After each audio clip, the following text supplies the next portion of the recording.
Jed, kailan inaasahan na sisimula ng wage board ang pag-review sa sahod ng mga manggagawa? Aga sisimulan na nga ng Regional Tripartite Wages and Productivity Board o RTWPB sa National Capital Region ang wage review sa May 16 ayon sa Department of Labor and Employment. Ang nasabing hakbang ay bilang tugon sa naging direktiba ni Pangulong Ferdinand Marcos Jr. noong Labor Day sa lahat ng RTWPB na pag-aralan ang lahat ng mga minimum wages rate. Sinabi naman ni Labor Secretary Bienvenido Laguesma, mauuna muna rito sa NCR at susundan ng iba't ibang rehiyon sa bansa.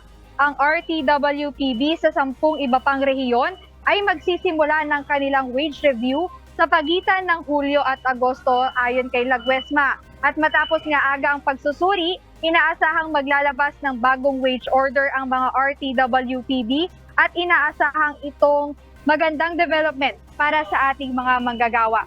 Aga bahagi nga ng pagsusuri na gagawin ng RTWPB ay ang pagsasagawa ng public consultation and hearings, tapos magkakaroon ng pulong ang mga RTWPB kung saan kasama sa ikokonsidera nila yung mga makukuha nilang komento at posisyon doon nga sa mga nakilahok sa nasabing public consultation at hearing.